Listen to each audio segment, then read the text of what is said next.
বন্ধুদের জানাচ্ছি আন্তরিকভাবে শুভেচ্ছা ও অভিনন্দন। আমি আবারও ধন্যবাদ জানাচ্ছি মাননীয় মডারেটরকে আমাকে আজকের এই বিতর্কের বিষয় সম্পর্কে কিছু বলার সুযোগ করে দেওয়ার জন্য। আমাদের আজকের বিতর্কের বিষয় হচ্ছে দুর্নীতি একমাত্র বাংলাদেশের উন্নয়নের পথে প্রধান অন্তরায়।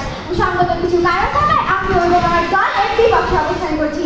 মাননীয় মডারেটর আমার বিপক্ষ দলের বন্ধুরা যে বলে গেলেন দুর্নীতি একমাত্র সকল উন্নয়নের শাখা প্রশাখা, তাহলে কি তিনি ভুলে যাচ্ছেন আমাদের দেশের সুশিক্ষা কোথায়, ধর্মীয় শিক্ষা কোথায়, নৈতিক শিক্ষা কোথায় এবং বিবাহিত রক্ষা কোথায়, এগুলো কোথা থেকে আসছে? প্রশ্ন রেখে গেলাম আমার বিপক্ষ দলের বন্ধুদের কাছে। মাননীয় মডারেটর, আমি একটি গুরুত্বপূর্ণ বিষয় উল্লেখ করছি, সেটি হচ্ছে অতিরিক্ত জনসংখ্যা, যেটি আমার বিপক্ষ দলের বন্ধুরা একদমই ভুলে গিয়েছিলেন। অতিরিক্ত জনসংখ্যা বৃদ্ধি ফলে দেশে নানা রকমের সমস্যা হচ্ছে, যেমন গণদারিদ্র, খাদ্য ঘাটতি, কৃষি জমিরা, নির্ভরশীলতার হার বৃদ্ধি ইত্যাদি। উল্লেখযোগ্য সবগুলো অনুসন্ধান আমাদের জাতীয় উন্নয়নকে চরমভাবে ক্ষতিগ্রস্ত করছে।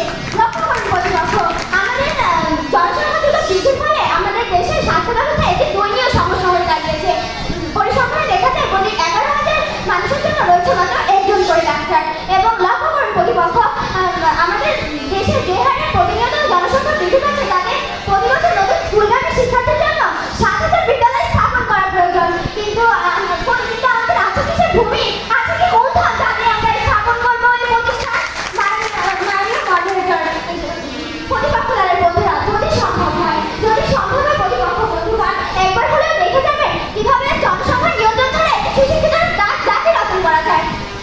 মাননীয় মডারেটর, আমি আরেকটি বাস্তব উদাহরণ দিচ্ছি, সেটি হচ্ছে আমাদের নগরকান্দার বেইলি ব্রিজ। মাননীয় মডারেটর, নগরকান্দার উপজেলার গুরুত্বপূর্ণ একটি ব্রিজ হলো বেইলি ব্রিজ। এর দুর্ভাগ্য হতে হয়েছে বছরের পর বছর, বহু বছর পর এখন তৈরি